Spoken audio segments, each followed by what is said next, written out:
मला अतिशय आनंद आहे। खरं म्हणजे पांडुरंगाच्या आशीर्वादानं एक मोठा विजय आम्हाला प्राप्त झालेला आहे आणि त्यानंतर आळंदीला येण्याची संधी मिळाली, माऊलींचा आशीर्वाद घेण्याची संधी मिळाली। मला असं वाटतं की प्रत्येकाकरता हा क्षण अतिशय सुखाचा असतो। तो क्षण मला अनुभवायला मिळालेला आहे आणि निश्चितपणे पांडुरंगाच्या कृपेने आणि आमची जी ही मोठी परंपरा आहे, खऱ्या अर्थानं ज्ञानेश्वर माऊलींपासून तर जगद्गुरू तुकाराम महाराजांपर्यंत हा जो आमचा वारकरी विचार आहे, या विचारानेच आपला महाराष्ट्र सातत्याने पुढे गेलाय आणि भविष्यातही पुढे जात राहील। आणि म्हणून या विचाराची आठवण आम्हाला सातत्याने होत राहावी याकरता आजच्या भाषेत सांगायचं झालं तर आम्ही रिचार्ज घेण्याकरता या ठिकाणी येतो। आंदोलन केली, उपोषण केली, अजून इंद्रायणी स्वच्छ नाही, काय सांगाल? इंद्रायणीच्या स्वच्छतेचं काम चाललंय। आपण सगळ्यांनी लक्षात घेतलं पाहिजे की इंद्रायणीची स्वच्छता हा एका दिवसाचा कार्यक्रम नाहीये।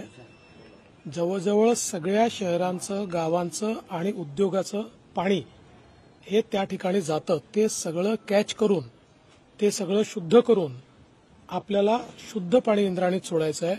त्याचा कार्यक्रम आपण सुरू केलेला आहे, मागेच लॉन्च केलेला आहे।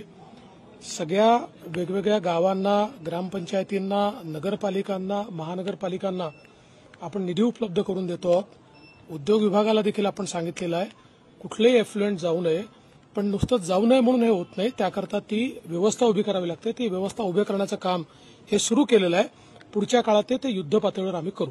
देवस्थानचं काम खरं तर गडकरींच्या हस्ते सुरू झालं होतं, म्हणजे तिथलं भूमिपूजन झालं, मात्र आजही ते काम चालू झालेलं नाहीये। केंद्राच्या आणि राज्याच्या याच्यामध्ये निधी अडकल्याचं बोलणं नाही, निधी कुठे अडकलेला वगैरे नाहीये। त्याच्या काही प्रोसेसेस असतात, त्या प्रोसेसेस चाललेल्या आहेत। टप्प्याटप्प्यानं हे काम देखील पूर्ण होईल।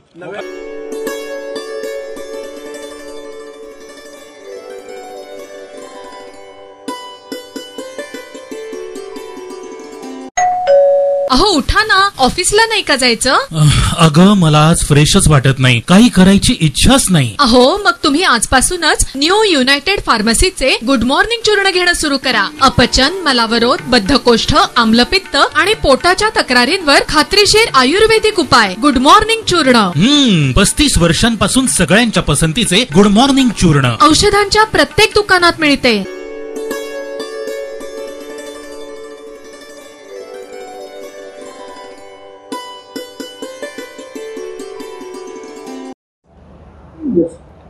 काय आत्ताची यात्रा आहे, कशी असणार? Indian railway catering and tourism कॉर्पोरेशनतर्फे यावेळेला महाकुंभला जाण्यासाठी विशेष व्यवस्था करण्यात आली आहे। पुणे आणि या परिसरासाठी फक्त एकमेव गाडी ती 15 जानेवारीला पुण्याहून रवाना होईल आणि हा प्रवास 8 दिवसांचा असेल। या संपूर्ण प्रवासाचा जो खर्च आहे ह्या 3 प्रवासामध्ये विभागला गेला आहे। एक स्लीपर क्लास, AC 3 टायर आणि AC 2 टायर अशा 3 श्रेणीमध्ये आपल्याला प्रवास बुक करता येईल।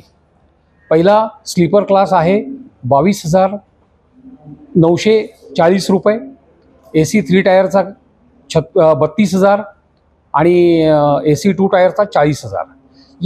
या प्रवासामध्ये संपूर्ण व्यवस्था अगदी पुण्यापासून निघाल्यापासून गाडीमध्ये जेवण असेल, पूर्ण आपल्या सामानाची सुरक्षा असेल, सगळी काळजी आपली घेतली जाईल।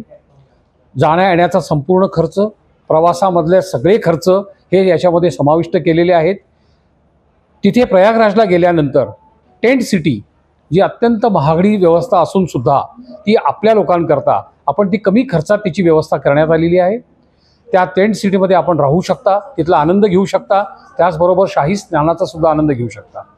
या संपूर्ण व्यवस्थेमध्ये प्रयागराज, त्याचबरोबर अयोध्या, वाराणसी ही सर्व पवित्र तीर्थक्षेत्र या सगळ्यांचा समाविष्ट आहे आणि अशी ही संपूर्ण यात्रा प्रवास करून ही पुन्हा 8 दिवसानंतर पुण्यामध्ये परत येईल। तरी माझी सगळ्यांना विनंती आहे की ही अपर्वणनीय संधी न सोडता संधीचा हा लाभ जरूर पुणेकरांनी व आसपास असणाऱ्या पुण्याच्या आसपास असणाऱ्या सोलापूर, कोल्हापूर अशा शहरातल्या सर्व नागरिकांनी हा घ्यावा अशी माझी ही विनंती आहे।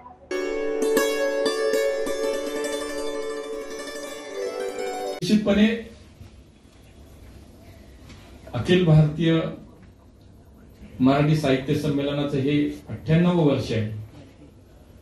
ज्या ज्या आपल्या सगळ्यांच्या अपेक्षा आहेत, खूप कष्ट करतायत. संजयराव असतील, त्यांचे कुठे गेले यश पण, ही सगळी माणसं खूप काम करतायत. आपल्या सगळ्यांचं मार्गदर्शन आहे. त्यामुळे निश्चितपणे दिल्लीत होणारं साहित्य संमेलन याला एक वेगळं महत्व आहे, एक वेगळा विचार आपल्या सगळ्यांच्या मनामध्ये आहे, किंवा सगळ्यांच्याच आपल्या मराठी माणसाच्या.